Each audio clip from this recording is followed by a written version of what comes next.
So in these two examples, they're the same thing. We're still going to be using our Pythagorean theorem, which, if you'll remember, is a squared plus b squared is equal to c squared.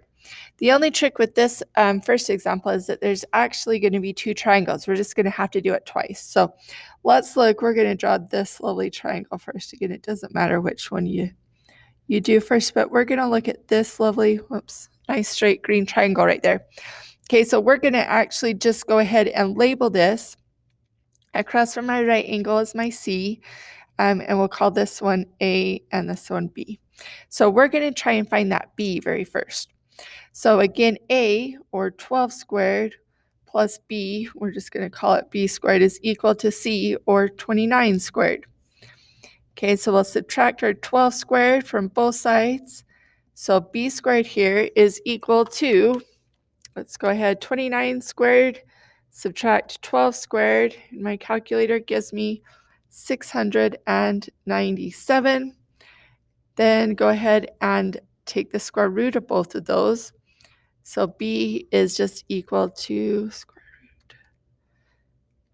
The answer is 26.4. Okay, so this side right here is 26.4. Now they want this whole long side right here.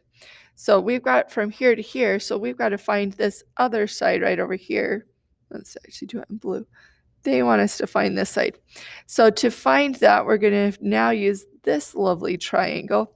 If this is a right angle, this is going to be a right angle as well. So going across from your right angle, there's your C. And we'll leave this, we'll call that one A still. That one's still part of that side, so we'll call this one B now. We'll change that colors right there. And then we just need to find our B right there as well. So we've got an A squared, or 12 squared, plus B squared is equal to C squared, which is 14 squared. Subtract my 12 squared from both sides. So B squared is equal to 14 squared. Where's my squared? Minus 12 squared is 52. Let's take the square root of both of those, and B is equal to,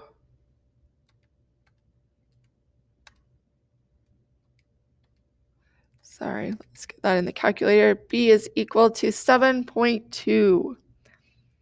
7.2. So this side right there is 7.2.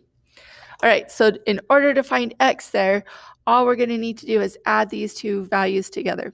So we're just going to have that 7.2, add it to this length, which was 26.4, and we have 7 plus 26 is 33, 0.2 plus 0.4 is 0.6.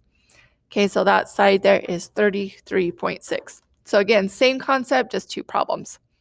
All right, this last one, again, this is just a review topic, but we've got to make sure to draw the triangle. So just note, on this whole unit, we're going to be drawing right triangles. Everything about these are right triangles. So we've got a roofer that leaned a 16-foot ladder against a house. So here's our house. Here's our ladder right there. Put it like there. So we know that this ladder is 16 feet. And the base of the ladder, so here's the bottom of the ladder, here's the top of the ladder that's reaching the house. The base of the ladder is 5 feet from the house. So here's, again, my house. I'll even write that over here. So we know that this is 5.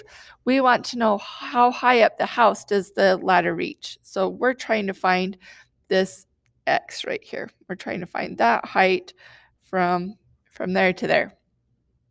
So again, label your triangle very first. We've got across from my right angle is going to be your C. And then these you can just call A and B. Doesn't matter which one is which. So we know that our A squared, or A we are going to call X squared, plus B squared, or 5 squared, is equal to C, or 16 squared. All right, get X squared by itself. So we're going to subtract our 5 squared from both sides. And X squared here is equal to, calculator, what is 16 squared minus 5 squared? It is 231. And then we can just go ahead and take the square root of those. So I know that X is just equal to the square root of 231, which is 15.2. so that ladder reaches just over 15 feet up the side of the house right there. And that's us done with the examples.